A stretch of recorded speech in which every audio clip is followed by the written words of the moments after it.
Hello students, मैं मणिमोहन शर्मा आपका हार्दिक अभिनंदन करता हूं। स्टूडेंट, हम पिछले लेक्चर्स में मैक्सिमा एंड मिनिमा देख पढ़ रहे थे। उसका लेक्चर्स हम वीडियोस जो है बनाकर आपको यूट्यूब पर अपलोड किए।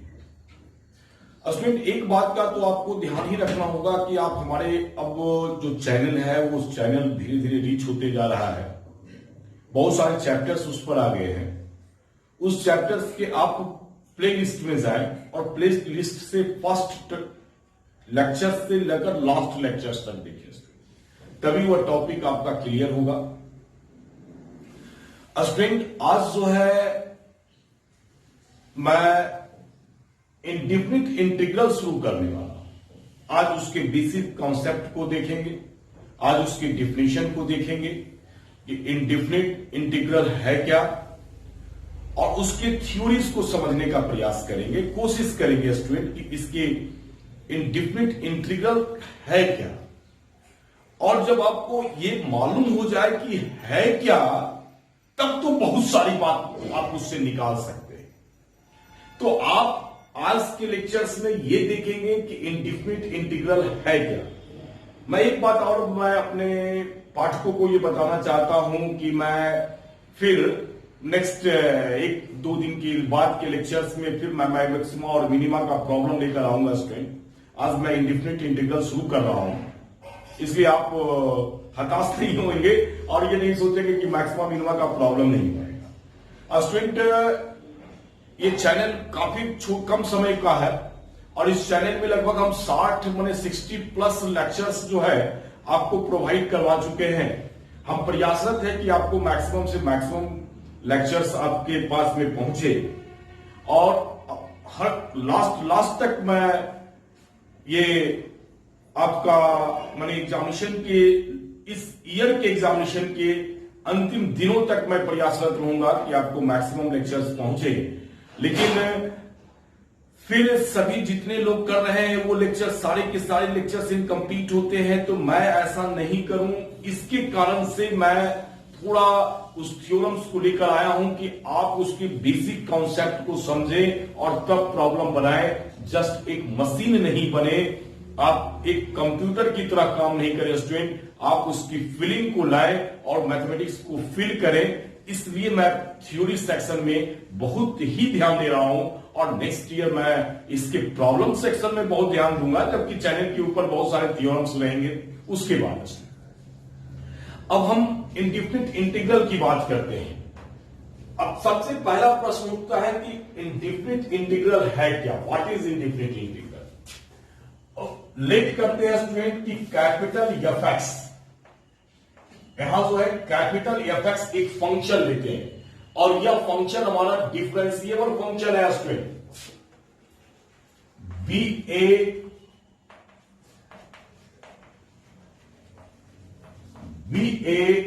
Differentiable function of x. अब जब फंक्शन डिफरेंशिएबल है तो आप इसका डेरिवेटिव फाइंड करेंगे। अब इसका डेरिवेटिव हम मान लेते हैं कि स्मॉल एफ एक्स है, ऐसा आप सपोज करके आप और भी कुछ मान सकते हो उसमें, सच दैट जब ये फंक्शन डिफरेंशिएबल है, एक्स का फंक्शन है और ये फंक्शन डिफरेंशिएबल है, तो आप इसका डेरिवेटिव फाइंड कीजिए। D by D X of capital F x find कीजिए। आप इसको ब्रैकेट में रखें और सपोज करते हैं कि इसका डेरिवेटिव हमारे पास स्मॉल एफ एक्स है। अब इस फंक्शन का डेरिवेटिव फाइंड किए और हमारे पास रिजल्ट, हमारे पास ये स्मॉल एफ एक्स आ गया इसमें। तो अब देखिए क्या है कि ये जो कैपिटल एफ एक्स है, इसी कैपिटल एफ एक्स को हम लोग जो है स्टूडेंट प्रिमिटिव फंक्शन या एंटी डेरिवेटिव फंक्शन ऑफ इस फंक्शन का स्मॉल एफ एक्स का कहेंगे। आप यहां चेंज करके लिखते हैं या ऐसे लिखो, देन अब इसमें तो ये आप समझ रहे हैं ना कि इस एफ एक्स का डेरिवेटिव स्मॉल एफ एक्स आया, कैपिटल एफ एक्स का डेरिवेटिव स्मॉल एफ एक्स आया है स्टूडेंट। इसलिए कैपिटल एफ एक्स पहला फंक्शन हुआ और इसके बाद में इसका डेरिवेटिव फाइंड किए, तो ये पहला फंक्शन है, इसलिए कैपिटल एफ को आप आराम से प्रिमिटिव का मतलब पहले, तो आपका ये पहला फंक्शन होगा, तो यहां जो है देन एफ इज कॉल्ड, और सबसे बढ़िया नाम हमें लगता है इसको लिखना प्रिमिटिव। आप इसे प्रिमिटिव फंक्शन कह सकते हैं स्टूडेंट, प्रिमिटिव फंक्शन बहुत अच्छा नाम है, आप इसे प्रिमिटिव फंक्शन कह सकते हैं, या आप ऐसे कहें कि इस फंक्शन का अब प्रिमिटिव फंक्शन किसका होगा, ये स्मॉल एफ एक्स का होगा। अगर पूरी बात कहेंगे तो आप लिखेंगे कि primitive function of small F x है, माने इस एफ एक्स का प्रिमिटिव फंक्शन आपके पास में आपका कैपिटल एफ एक्स होगा। आप समझ सकते हैं, ये फंक्शन था, कैपिटल एफ एक्स हमारे पास फंक्शन था, इस फंक्शन का डेरिवेटिव स्मॉल एफ एक्स आ गया, इसका मतलब कि स्मॉल एफ एक्स के पहले वाला जो फंक्शन था वो प्रिमिटिव फंक्शन कहलाएगा। कौन प्रिमिटिव फंक्शन हुआ, कैपिटल एफ एक्स हुआ, तो कैपिटल एफ एक्स जो है स्मॉल एफ एक्स का प्रिमिटिव फंक्शन कहलाएगा। इसी को हम लोग एंटी डेरिवेटिव शब्द भी लिखते हैं, इंडेफिनिट इंटीग्रल भी लिखते हैं। चलिए एक दो नाम और हम इसमें ऐड कर देते हैं, और एंटी डेरिवेटिव डिफिनेशन समझना बहुत ही अनिवार्य है।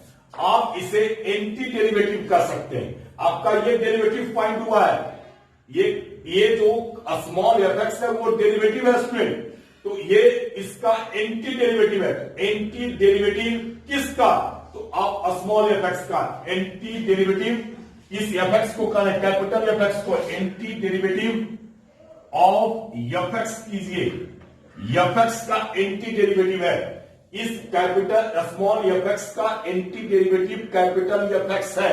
इस बात को समझिए, आप दोनों टर्म बहुत अच्छा से समझ सकते हैं। डेरिवेटिव का अपोजिट हो गया एंटी डेरिवेटिव, आप कैपिटल एफ एक्स का डेरिवेटिव निकालें, स्मॉल एफ एक्स आ गया, इसका मतलब स्मॉल एफ एक्स का एंटी डेरिवेटिव कौन हुआ, कैपिटल एफ एक्स हुआ। या आप कहें कि आप कैपिटल एफ एक्स का डेरिवेटिव निकालें, कौन क्या आ गया, स्मॉल एफ एक्स आ गया। स्मॉल एफ एक्स का आपसे पूछेंगे कि पहले वाला फंक्शन कौन है, प्रिमिटिव फंक्शन कौन है स्टूडेंट, तो यहां आप कहेंगे कि कैपिटल एफ एक्स होगा। और इसी एंटी डेरिवेटिव टर्म और इसी प्रिमिटिव टर्म के बदले में हम लोग इंडेफिनिट इंटीग्रल का प्रयोग करते हैं स्टूडेंट। मतलब आप इसे लिखेंगे, क्या लिखेंगे, इंडेफिनिट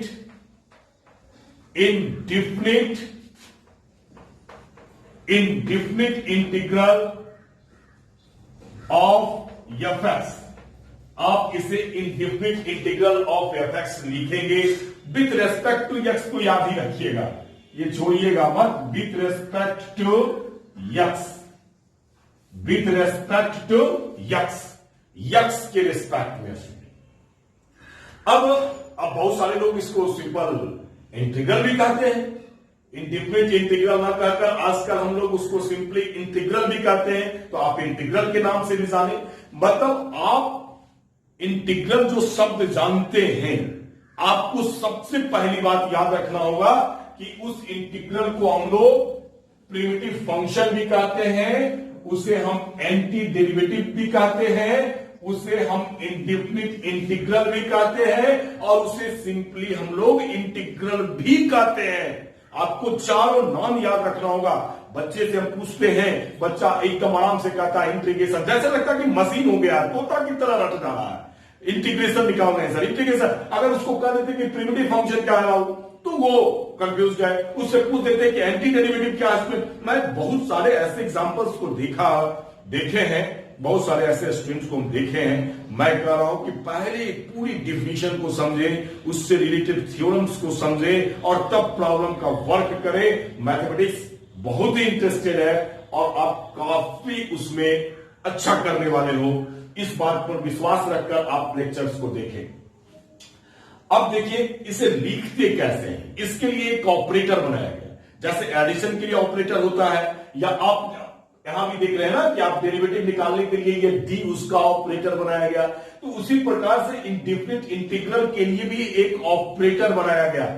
अब वो ऑपरेटर देखिए, पहले लिखते कैसे हैं उसको हम लोग दिखाते हैं। इसी पे लगा देते हैं एंड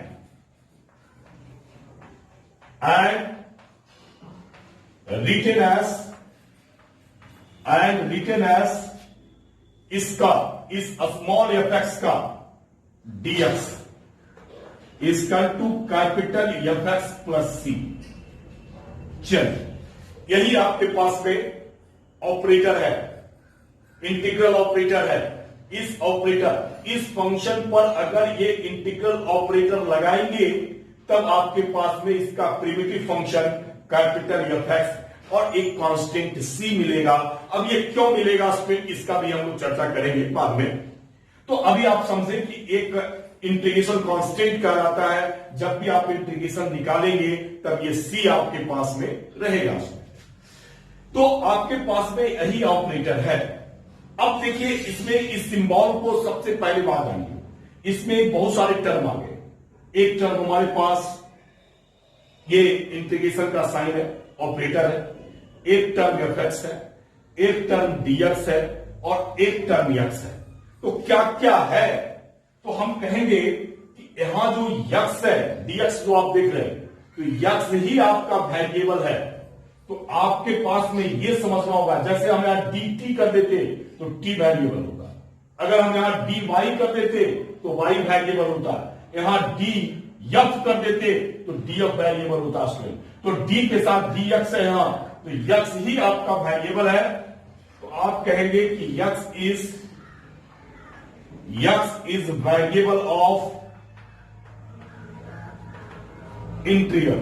पहली बात, यक्स के बाद यक्स ही आपका वेरिएबल है। अब आप इस ऑपरेटर को आप देख लीजिए, वो एक सिंबल है, द सिंबल, ये सिंबल ले लिए, is called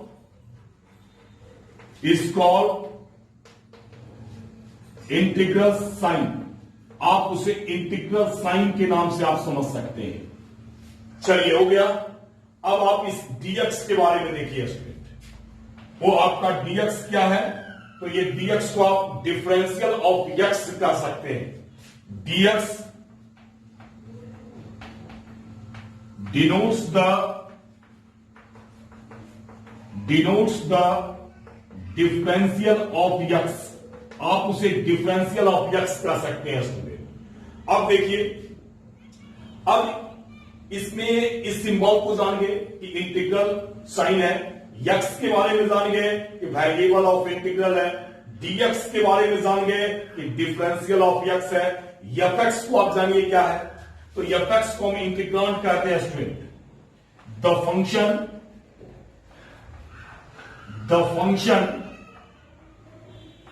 fx is called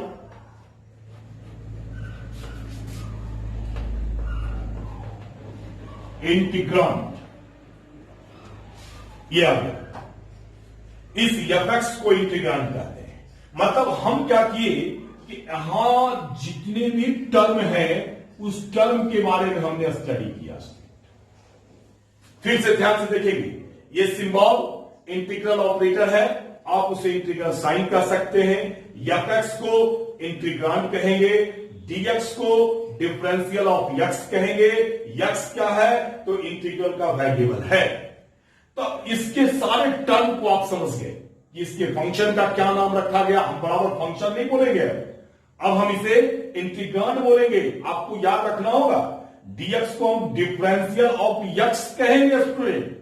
कहेंगे कि x जो है इस फंक्शन में, इस इंटीग्रेशन में वेरिएबल है, इंटीग्रल वेरिएबल ऑफ इंटीग्रल का चर्च करेंगे तो आप कहेंगे कि x है।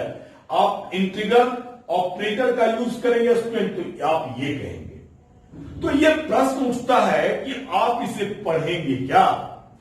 आपको ये पढ़ने की बात कहें कि आप इसे क्या रीड करेंगे? ये स्टेटमेंट हमने दिया, उस स्टेटमेंट का रीडिंग आप क्या करेंगे? तो क्या आप पढ़ेंगे? तो आप कहेंगे कि इंटीग्रल ऑफ fx, ये स्मॉल fx है, विथ रिस्पेक्ट टू x। पूरी स्टेटमेंट आपको पढ़ना होगा स्टूडेंट, पूरा स्टेटमेंट मैं लिख देता हूं एक बार और फिर मैं बराबर बोलूंगा तो आप उसके अर्थ को समझेंगे। द symbol इतना, इसी को बोलना है इज कॉल्ड, या इज रीड एज कर दे ज्यादा बढ़िया लगेगा, रीड एज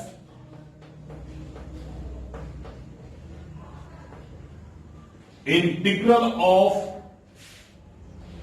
एफ एक्स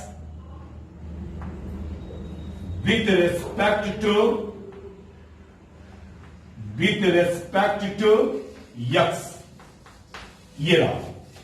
आप इसे क्या पढ़ेंगे तो पूरी स्टेटमेंट बोलेंगे, integral of function F X या integrand F X with respect to x, with respect to x.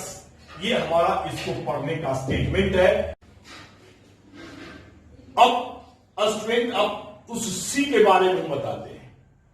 चलिए बोर्ड तो हम साफ कर लिए, लेकिन आप इतना ध्यान रखेंगे, अभी हम लोग जिसका स्टडी किए थे, हमने एक डिफरेंशियल फंक्शन, एक कैपिटल एफ एक्स का डेरिवेटिव फाइंड किए थे स्टूडेंट, और ये स्मॉल एफ एक्स आ गया।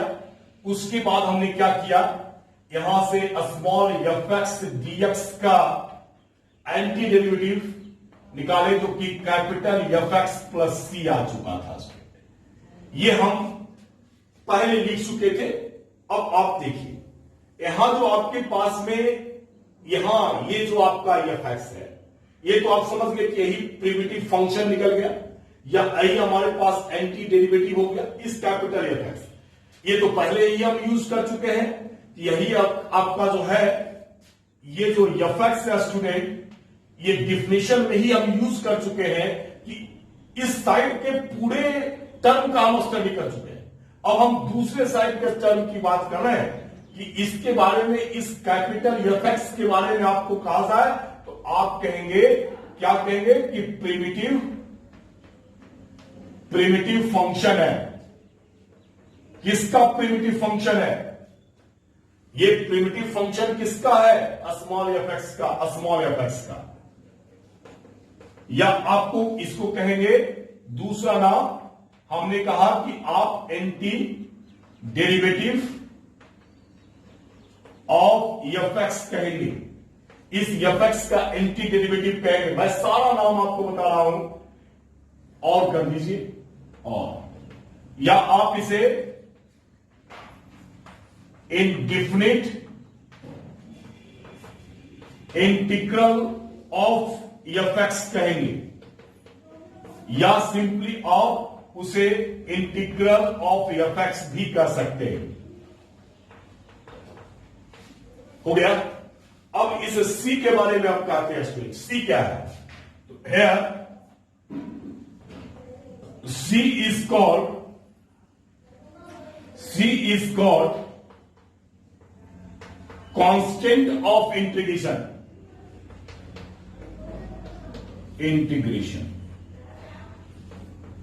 अब इसमें कोई कंफ्यूजन नहीं होना चाहिए स्टूडेंट, और ये रियल भी हो सकता है, कॉम्प्लेक्स भी हो सकता है स्टूडेंट। तो इस बात को आप ध्यान रखेंगे स्टूडेंट कि यहां जो सी है वो कांस्टेंट ऑफ इंटीग्रेशन है, और ये रियल भी हो सकता है और इमेजिनरी भी हो सकता है। या कोई कंफ्यूजन नहीं होनी चाहिए।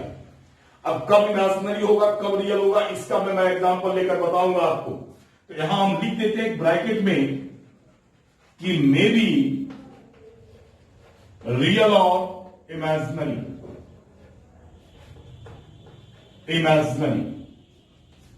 ये आपके पास होगा। अब देखिए, ये तो आप डेरिवेटिव फाइंड कर रहे थे। अब इंटीग्रेशन क्या है?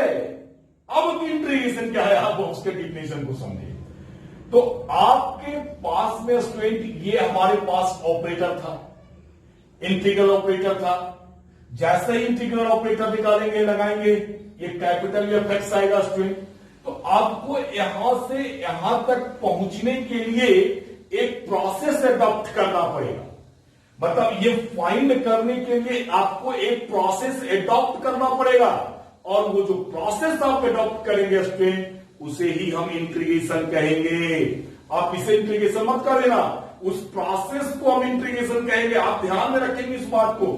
आपको जब हम डिफिनेशन की बात कहें कि क्या है इंटीग्रेशन, आपका क्या है, तो आपका जवाब होगा कि वह जो बनाने का जो प्रोसेस है उस प्रोसेस को हम लोग स्टूडेंट इंटीग्रेशन कहते हैं। चलिए, इंटीग्रेशन, आप एक डिफिनेशन यहां भी आप ऐड कर लीजिए मेरी तरफ से, तब आपका क्लियर हो जाएगा।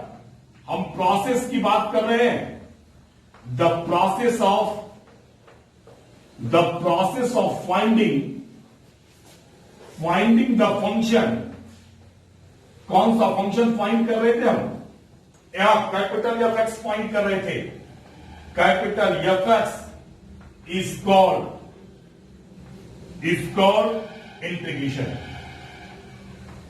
इंटीग्रेशन, या आप इसे एंटी डिफरेंशिएशन भी कहते हैं। देखिए, नाम नहीं जानने के बाद जो है बहुत प्रॉब्लम होता है लाइफ में।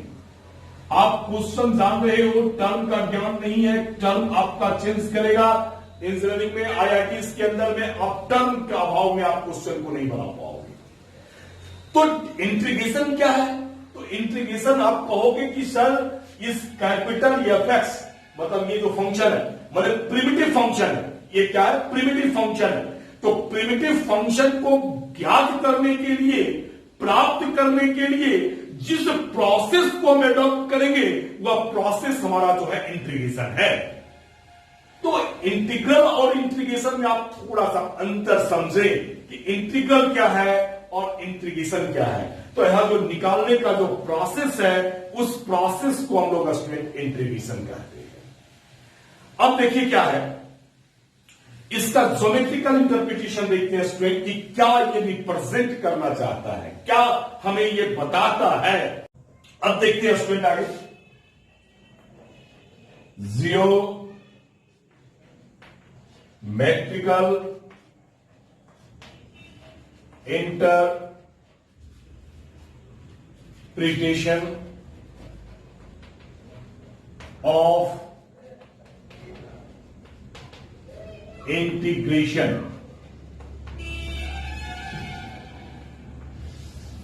ये महत्वपूर्ण है। ऐसे हम लोग जो इंटीग्रेशन करते हैं स्टूडेंट, तो जनरली जो उसका ओवरऑल व्यू अगर देखा जाए तो वर्क तो एक होता है उसका समीशन करना, उसका एरिया फाइंड करना। लेकिन यहां जो इंडेफिनिट इंटीग्रल की बात कर रहे हैं तो उसका अगर हम ज्योमेट्रिकल इंटरप्रिटेशन देखेंगे तो ये फैमिली ऑफ पैरेलल कर्व को रिप्रेजेंट करेगा स्टूडेंट। अगर आप उसे y इक्वल टू आप यूज करते हैं, लेते हैं, तब तो आप इसमें ज्योमेट्रिकल में आप मान लेते हैं कैपिटल एफ एक्स को। चूंकि हम जो पहले डिफिनेशन की बात किए थे, मैं उसी की बात अभी भी कर रहा हूं, उसी का बात अभी भी कर रहा हूं उसमें। देखिए, हमने बात किया था, फिर से लिखते हैं, dy dx of capital F X equal to small F X आ गया था। फिर हमने कहा कि आप इस capital small F X DX का आप इस पर इंटीग्रल ऑपरेटर निकालो, लगा दो, तो ये capital F x plus C आ गया था। यहां तक हम वर्क फाइंड कर लिए थे। इसी को y इक्वल टू ले लेंगे, तो पहले लिखेंगे हम लोग इसके बारे में कि कैपिटल एफ एक्स, यहां कैपिटल एफ एक्स है, एक गिवन फंक्शन है और कंटिन्यूअस गिवन फंक्शन है। स्मॉल एफ एक्स बी एक गिवन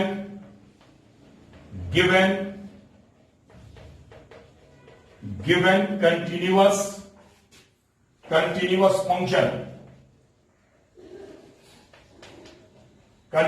फंक्शन, और ये जो हमारे पास ये आया वो एंटी डेरिवेटिव है स्टूडेंट। मतलब आप एंटी डेरिवेटिव कर लें या प्रिमिटिव फंक्शन कर लें, किसको? आप कैपिटल एफ एक्स को आप प्रिमिटिव फंक्शन कर लें, उसे भी मेंशन कर देते हैं थ्योरी में। And capital F x with anti derivative of small F x. इतनी बात हमने ले लिया, और जब हम ले लिया तो ये तो फाइनल हो गया ना। तो आप कह सकते हो कि देन ये small F X DX equal to capital F x plus C आ जाएगा। अब आप क्या करो कि इसे y इक्वल टू ले लो, लेट कर लेते हैं। y equal to capital F x plus C, capital F x plus C, ये आया। अब आप इसका ग्राफ खींचो। अब c चूंकि इंडिफिनिट है, c का वैल्यू चेंज करेगा, वैरिज करेगा स्टूडेंट, ये अकॉर्डिंग टू डिपेंड करेगा एक्स वाई के ऊपर। एक्स वाई अगर चेंज करेंगे तो आपका सी जो इंटीग्रेशन कांस्टेंट है स्टूडेंट, वो भी आपका क्या होगा, चेंज करेगा। आप एक नंबर मानो। तो ये फैमिली ऑफ कर्व है। आप अगर इसका ग्राफ खींचते हैं, सपोज कीजिए कि ये ग्राफ हमारे पास आया y equal to F X, तो capital F X, y equal to capital F x का ग्राफ है स्टूडेंट ये। अब जैसे ही आप c का मतलब है कि आप इसके पैरेलल मैंने सिस्टम बना रहे हैं, y equal to F x plus c1 का ग्राफ आ जाएगा। फिर बढ़ेंगे, ये y इक्वल टू सिर्फ c को बदल रहे हैं, हम कह रहे हैं कि c स्टूडेंट चेंज करेगा, c का ग्राफ हो जाएगा। नीचे भी आ सकते हैं, ये भी ग्राफ होगा, y equal to F x plus c3 कर लेते हैं। इस प्रकार से ये y equal to F x जो है उसका पैरेलल मतलब फैमिली ऑफ पैरेलल कर्व को रिप्रेजेंट करेगा स्टूडेंट। c का मान को बदलेंगे, 1 होगा तो ये, 2 होगा ये, 3 होगा या -1 होगा तो ये। इस प्रकार से जब c चेंज करेगा तो आपके हिसाब से ये कर्व जो है चेंज करना शुरू करेगा। तो आपको यहां ये बात बिल्कुल याद होनी चाहिए। क्या याद होनी चाहिए कि ये जो कर्व है आप लिख देते हैं कि y equal to F x plus C, इस कर्व की बात कर रहे हैं, ये c आपके पास में ले रहे हैं। अच्छा ऐसे लिखते हैं, then y equal to F x plus c represents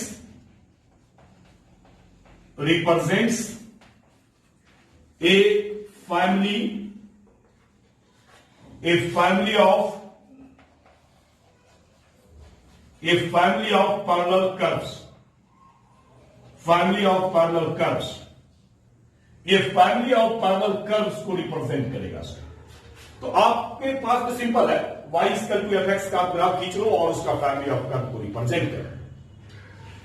तो कहने का अर्थ है कि इंडिफिनिट इंटीग्रल में जो भी आप फाइंड करते हैं, अगर उसे y इक्वल टू समथिंग लेते हैं, तब ऐसी स्थिति में वो फैमिली ऑफ कर्व को रिप्रेजेंट करता है।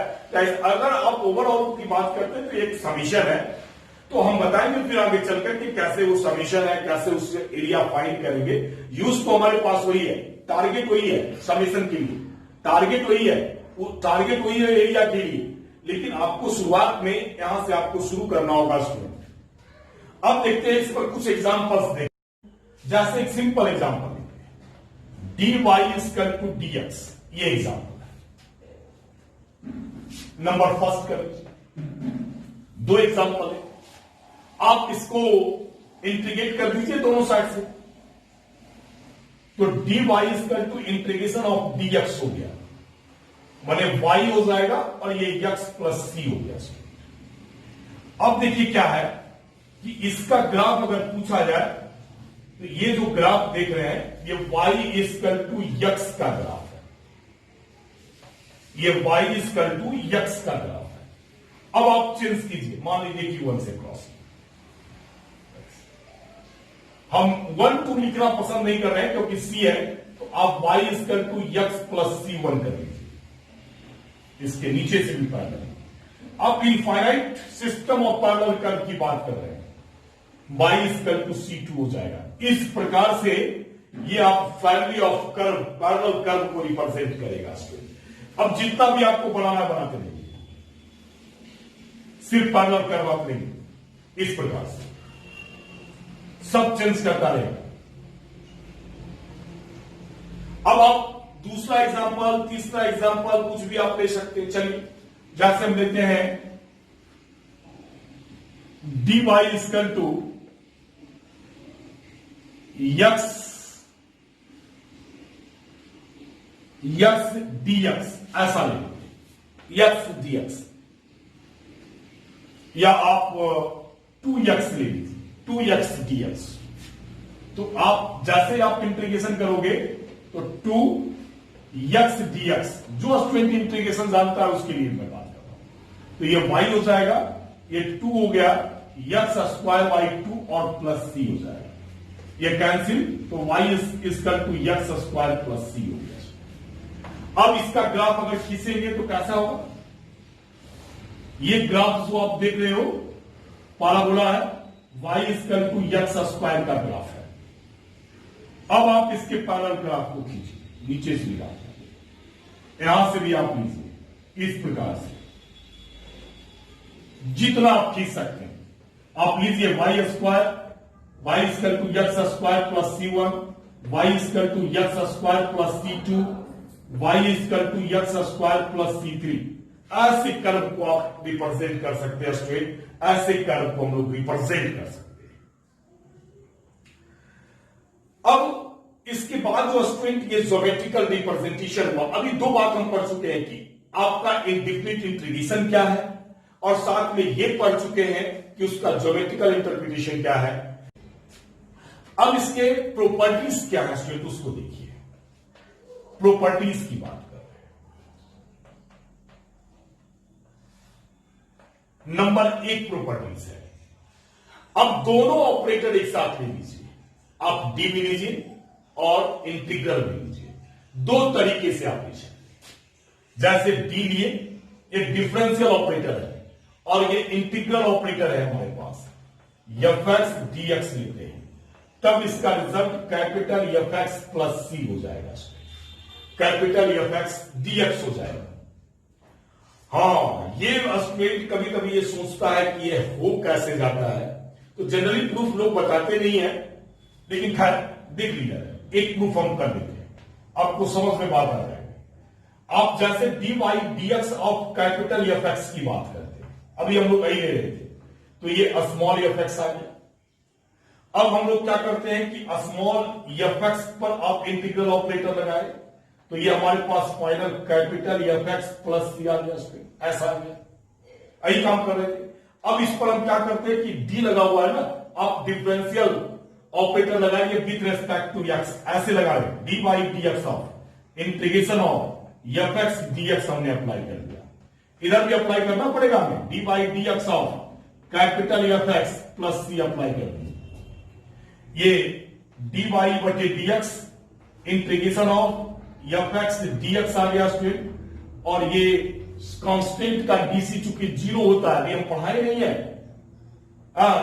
सॉरी डीसी तो पढ़ा चुके हैं, तो ये डिफरेंशिएशन कर चुके हैं, सी 0 है, तो यहां बच गया क्या, D by D X of capital F x, और सी का 0 होता है इसलिए लिखे नहीं, इंटीग्रेशन नहीं पढ़ाए थे।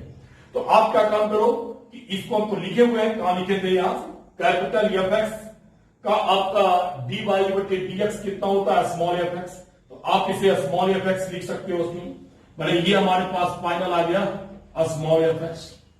अब डी एक्स को इधर भेज दीजिए, तो D of integration of F X D x की बात करेंगे, तो यहां से F X D x find हो गया, F X D x student हमारा फाइंड हो गया। ये प्रॉपर्टीज है, आप अगर चाहते हैं तो आप उसे प्रूफ कर सकते हैं। दूसरी बात में हम क्या करते हैं कि इस डी ऑपरेटर को इंटीग्रल के अंदर ले लेते हैं, तब क्या होगा, नंबर प्रॉपर्टीज नंबर सेकेंड कर ले, इंटीग्रेशन लिखते हैं, डी लिखते हैं, एफ एक्स लिखते हैं, तब ऐसी स्थिति में यहां हम एफ एक्स लिखते हैं, तब ऐसी स्थिति में हमारा एफ एक्स प्लस सी हो जाएगा, दोनों कैंसिल आउट हो जाएगा एक ढंग से, दोनों ऑपरेटर एक दूसरे का इनवर्स होता है। अभी एक डिफिनेशन और भी हम अभी बताने जा रहे हैं, एफ एक्स प्लस सी होगा स्टूडेंट, ऐसे स्थिति। तीसरी बात आपको याद रखना है, तीसरा प्रॉपर्टीज, कि अगर इसके अंदर में कोई कांस्टेंट है तो इस कांस्टेंट को आप ऑपरेटर से बाहर कर देंगे, इस कांस्टेंट को आप ऑपरेटर से बाहर करेंगे, मैं प्रूफ नहीं बता रहा हूं। नंबर 4 में आ जाएंगे स्टूडेंट, अगर यहां दो फंक्शन प्लस माइनस से अगर बना हुआ है स्टूडेंट, इस प्रकार से प्लस माइनस है और ऑपरेटर लगा दें, तो आप इसे इंडिविजुअल, मतलब F1 x D x plus minus f2x dx लिख सकते हैं। ये हमारा हो गया, ये स्टूडेंट हमारा फाइनल। तो ये हमारे पास में इंटीग्रेशन की 4 प्रॉपर्टीज हैं। तो अभी इस लेक्चर्स में स्टूडेंट आज इंटीग्रेशन जस्ट हम शुरू किए थे। आप इसको में हम आपको डिफिनेशन बताए कि इंटीग्रेशन मतलब पहले तो डिफिनिट इंटीग्रल है क्या, फिर इंटीग्रेशन क्या है, फिर हम उसका ज्योमेट्रिकल इंटरप्रिटेशन बताए और फिर हम फाइनल इसके 4 प्रॉपर्टीज को बताए स्टूडेंट। नेक्स्ट लेक्चर्स में हम इसके फॉर्मूला को बताएंगे कि इसका फॉर्मूला कैसे फाइंड करेंगे स्टूडेंट, और साथ में मैथड का भी चर्चा करेंगे नेक्स्ट लेक्चर्स में स्टूडेंट। इसके साथ इस लेक्चर्स को हम समाप्त करते हैं स्टूडेंट। धन्यवाद।